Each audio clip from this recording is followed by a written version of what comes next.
Hello and welcome to a special program of Hispanic Heritage. I am your host, Britt Moreno, and today we're at the Mexican American Cultural Center here in Austin. And for the next half hour, we'll explore stories that look deeper into the rich culture that shapes our communities. We'll meet young Texas students keeping a traditional form of music alive and reaching unparalleled excellence in the process. And we'll hit the road with a community of lowriders who blend horsepower with art to create a culture based around decorative cars. Plus, we'll get up close and personal with legendary comic Cheech Marin, how he's now working to build a legacy by showcasing and celebrating his collection of Chicano art. But we start with a Central Texas Mexican-American business owner who is working to create opportunities for moms south of the border. Yasmin Castañeda works with Mexican artisans who are working to better their lives for their families. I met up with Yasmin, who talks about building business relationships and friendships.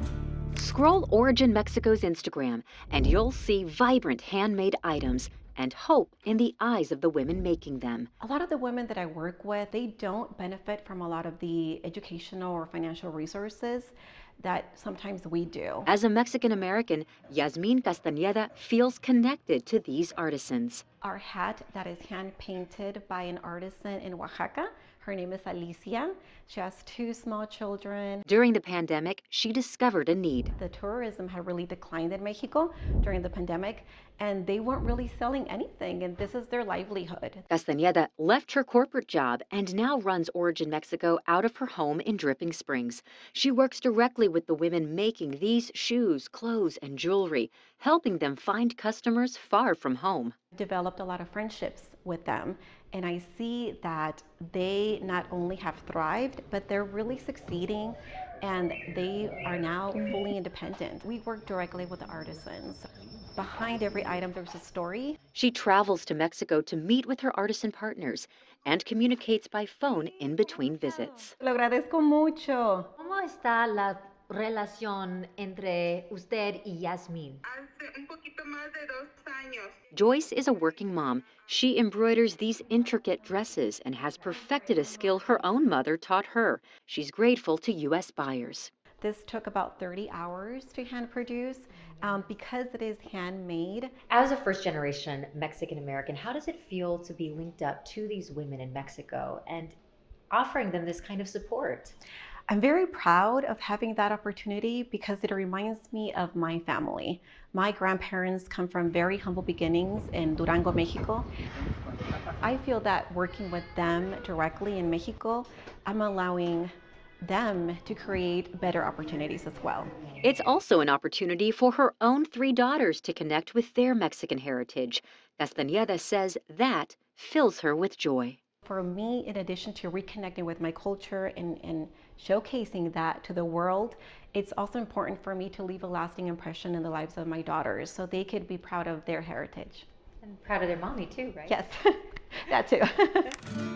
Art is an important part of Latino culture, and it's a big part of the mission here at the Mexican American Cultural Center. Joining us now is Olivia Tamzarian, the program supervisor here at the MAC. I know you all have some exciting events coming up. Can you tell us a little bit about them? Of course. Well, we're in Latino Heritage Month, so this is the most exciting time at the MAC. And, our mission is to preserve, promote, and basically be a showcase for all the Latino culture here in Austin and Central Texas. So I think our most exciting event is our Dia de los Muertos event. That's on November 5th. And that's the time where we really see the MAC come alive. The full MAC will be decorated. We'll be using the outdoor plaza for a stage, have musical performances, and celebrating life and the whole cycle of life. MAC is really a gem here in Austin. Talk to us a little bit about how important it is to our community. Of course. When you talk about Latinos in Austin, there's very, very few places that are dedicated only to preserving Latino culture. And as you know, Rainey Street, look around us. There's, this is the neighborhood that used to be the Chicano neighborhood, and it's really changing. So it's important that we're standing our ground here in central downtown Austin and making sure that there's a place for artists to come together. We have all sorts of different programs. There's theater, there's comedy. We have, art classes for children and lots of cultural celebrations like Dia de Muertos. You have some big renovations coming up. This sounds so exciting. Talk to us a little bit about what that will all look like. Well, the plan for this building was always to be in phases. So phase 1 is the semicircle. In phase 2, the semicircle is actually growing. So the two arms of the MAC will extend even farther. So I think on this side, we're going to be seeing more classrooms, a full education wing for youth, and then artist studios, because that's something that we always are doing, murals and art projects here. So we'll have a dedicated space. And then on the other side, it'll be a cafe sort of culinary space. So we all love Mexican food. Yes, so you're going to have a place to teach how to make tortillas, tamales, and it'll be kind of like a show-off kitchen. And then also a large conference room, more performance spaces. So we're really, really excited to expand and offer even more to the community. And how long will everything be closed off while the renovations happen? The plan is to close at the end of this year. So starting in 2023, we'll be closed for about 2 years, and we'll be doing the same programs, but we'll be going into the community and going into libraries and cultural centers and recreation centers, trying to make sure that we are, engaging all of Austin so that when we reopen again, people haven't forgotten about us. Oh, that's really wonderful. So the mission will carry on just in other parts across Austin. And that's something that we always aim to do. Not everybody can come to downtown Austin, so this is a great opportunity for us to expand and go into those communities, and then when we open up, it'll be bigger and better than ever. And I cannot wait for the fiesta when y'all reopen. The groundbreaking ceremony will be this December, and then when we open again, the grand ceremony, thinking back to the original opening ceremony of the MAC, we had dancers, we had folks dressed up as Frida Kahlo, we had indigenous blessing of the space, and I think I'm going to expect something really, really similar, but even bigger and better in 2025. Very exciting. Thank you, Olivia. Thank you so much. Coming up, meet some Texas students taking a different path to preserving part of their culture, how they're learning lessons in the wrestling ring. Plus, he made his name as a comedian, but now Cheech Marin is looking to build a legacy in a different way, why he's now getting active in the art world. But first, the art of the lowrider, how classic cars and their drivers are playing a central role in building culture and community.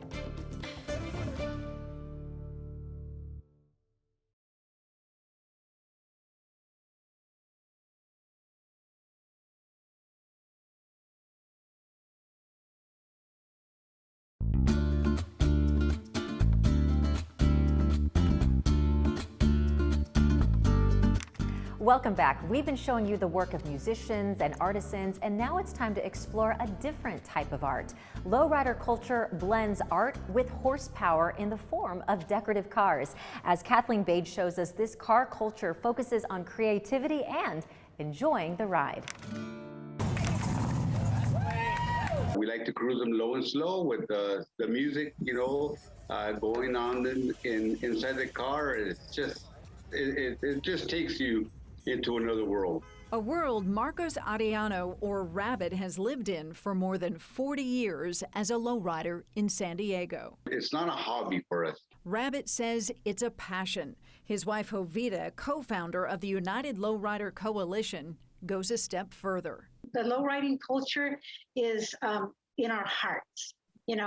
That's the heart of a Hispanic, the heart of the Chicano, is low riding. But they don't just pour their hearts into it, they pour thousands of dollars into customizing their cars. For a paint job right now as we speak, you're looking at about from $8,000 to $12,000. Add in graphics or murals and it can exceed $30,000.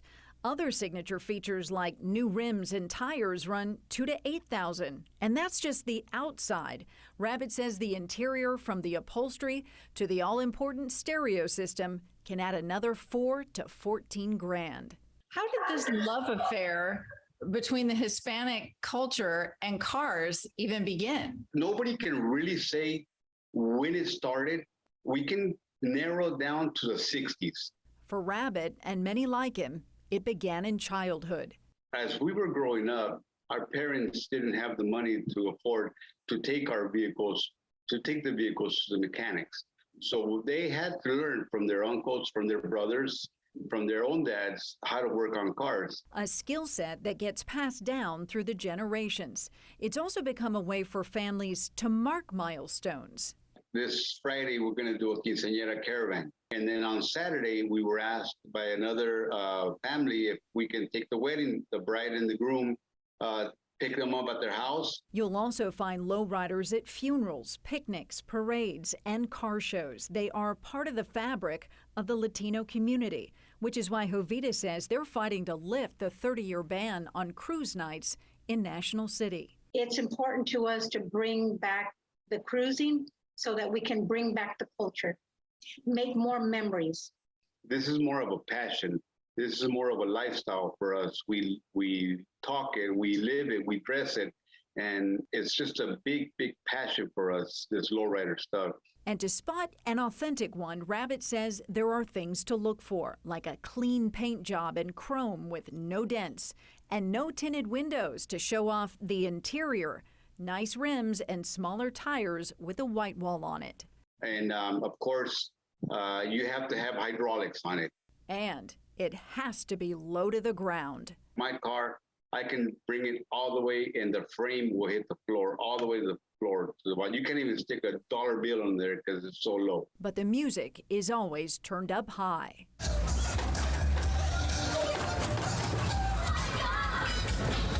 Because like cruising itself, it's not about the destination.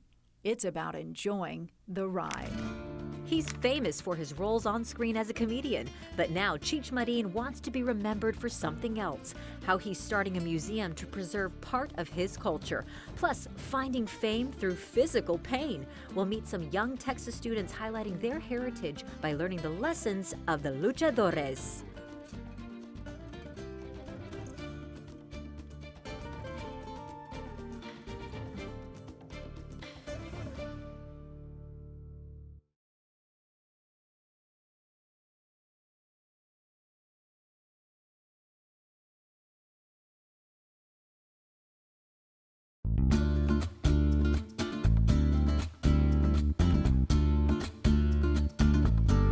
Cheech Marin made his name as a comedian, and now he's working to leave a legacy as an art collector. As Megan Tellis shows us, Marin is sharing his collection, offering Chicano art to a wider audience, and helping these artists create a platform to grow. Hey guys, so we're here. This is the home of Cheech Marin. He invited me here after I met him at his very own Chicano Art Museum in Riverside. He said, come on down to my house. You can chat with me there and see all the art on the wall. So I took him up on the opportunity. Let's see. Hopefully he's home. Hopefully he didn't forget about our date. Oh, it's you. Oh my gosh, you didn't forget about me. Come Hi, in. Cheech. Thank you. Thank you very much. Come on in. We're going to show you around. The only red house on the block, my friend. It's private residence. I was born in East LA, man. I was born in East LA. Cheech was actually born in South Central Los Angeles. His birth name is Richard Marin, and his nickname, not so traditional. I'm from East LA. You know, when babies are brought home, they're like shriveled up. Like, yeah, they never could. They look like a blood blister, you know, kind of like. And my Uncle Bono looked in the crib and said, "Ay, parece un chicharrón." And so that was my name. I know you call yourself a proud Chicano, and that's something that you make a choice to be identified as. When did you realize that you were a Chicano, and why? Because I wasn't comfortable being described as a Mexican, because I had never been to Mexico, didn't speak Spanish. I grew up in an all-black neighborhood, and I spoke only English. Cheech's mom worked in education, his father a member of LAPD for 30 years. Identifying as Chicano became Cheech's way of taking ownership of all he was and was not in this country. What I've really come to realize is what Chicano stands for is evolution, an evolutionary process to take whatever you brought with you and combine it with whatever is presented to you and combine those two things. Weaved into Chicano lifestyle is love of family, and growing up, his was tight-knit. There was 4 of us. It was 4 cousins, and we were all bright kids. We went to Catholic school, a liberal arts education. My cousin Louis was teaching us is that the love of learning, and how when you develop the love of learning, it applies to everything. So he assigned us different topics to learn. and bring back to the group. And I got assigned art. I would every Saturday go there and look at okay, that's Cézanne, that's Caravaggio, that's Picasso. And I educated myself that way. This love of art transcending Cheech's life into a work of art. It started years before Cheech catapulted to icon status in the 1970s as one half of Hollywood's Grammy Award-winning counterculture, no-holds-barred comedy duo Cheech and Chong. Before meeting Tommy Chong, Cheech was already an artist. He recorded Spanish gritos as a kid, played in rock bands as a teen, threw clay as a professional potter in college. By now, he has mastered the art of collecting. The collection aspect comes in because I was an inveterate collector my whole life of something, whether it was stamps or baseball cards or buttons. What is it about collecting? I don't know. It's just a part of my DNA. His latest obsession, Chicano art. It's a good obsession? It is. It's a very good obsession. It's actually the best obsession of my life. You know, because it's lasted so long and it's taught me so much. For 4 decades, Cheech has collected nearly 700 pieces of Chicano art, supporting hundreds of Chicano artists. Cheech Marin, he's over there. Can we say hi? Oh, look at him. Why don't we just come this way?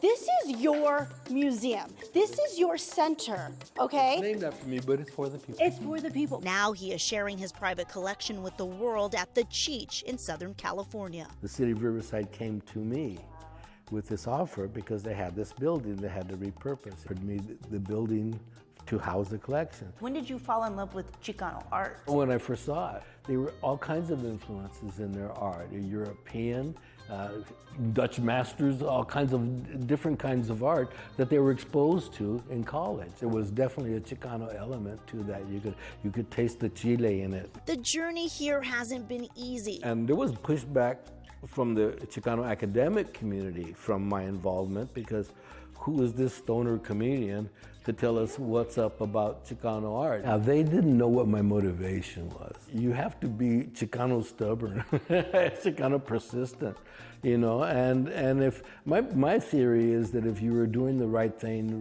good things will happen to you. His goal is to introduce Chicano art to a wider audience, give Chicano artists a platform to grow. Goes back to when you were a kid in South Central and Cousin Louie. Yeah. What would he say now? What would he say about the success He of would you? be very proud. Good life, huh? Thank you. Yes, it is. It's very good. We're here at the Mexican American Cultural Center. At the edge of the Zócalo, you'll find a sculpture that pays tribute to 2 musical families. Each side shows a pair of brothers. One has the figures of Ruben and Ernest Perez. The other features the images of Alfonso and Ruben Ramos. The performers each led their own orchestra or band and played important roles in the local Latino music scene. Students in many parts of Central Texas are keeping the tradition of mariachi music alive and well. But McAllen High's Mariachi Oro does it like no other. They've won the state championship 7 times. Here's a look at the hard work that goes on behind the scenes. They connect with their ancestors because all of a sudden they take a song home that their parents know they can sing along to. So that's the beauty of it. Well, to me, it's like a family legacy. My whole entire family is like well immersed with music, and we've always done it.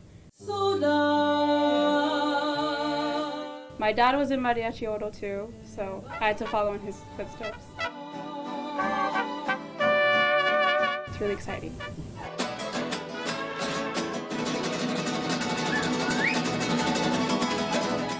Basically, a lot of hard work, a lot of passion, just a lot of love for the music is what keeps us, coming back year after year. Like, it's all worth it when we're on stage, like putting all our energy into that.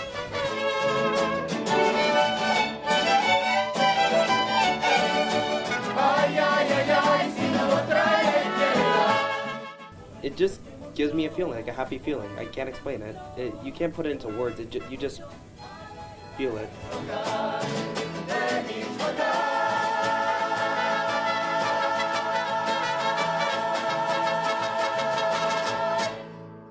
And McAllen High won the state title this year. Coming up, students honoring their heritage in the wrestling ring. Just for a sign of respect to the people who died wearing it. I get nervous if I'm just doing me, But if I wear the mask, no, I feel energized. We'll introduce you to some young Texans working to build on a legacy as they train to learn the skills of the luchadores.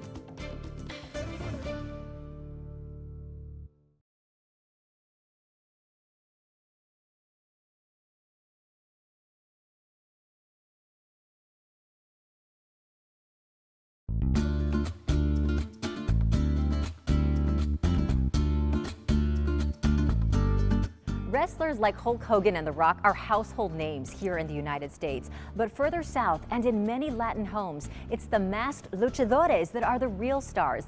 Derek Garcia got in the ring with some wrestlers who have big plans and high pain tolerance. At New Breed Wrestling in McAllen, Texas, this is a familiar sound. Get out of my house! New trainees working on their in-ring trash talk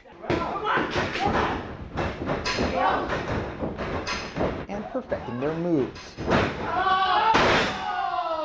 With dreams to become household names, their future starts here and is rooted in the past of luchadores from Mexico. On the walls is the Mexican flag to remind these upstarts of the legends of long past.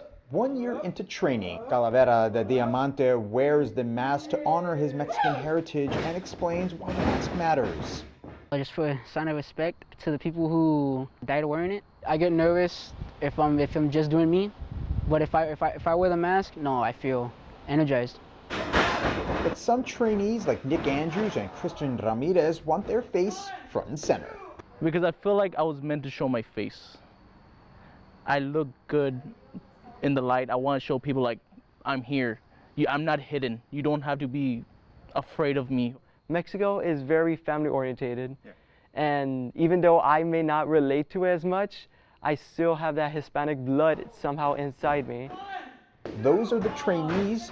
Enter Mooncat Franco. He's the New Breed Wrestling South Texas champion, a title he fought to earn and has to fight even harder to keep. When I was just a little kid, man, I've always dreamed of this. You know, with being Hispanic, it's such a big part of, you know, just how you present yourself and how everything has to have meaning, you know. Moves and meaning, love and lucha.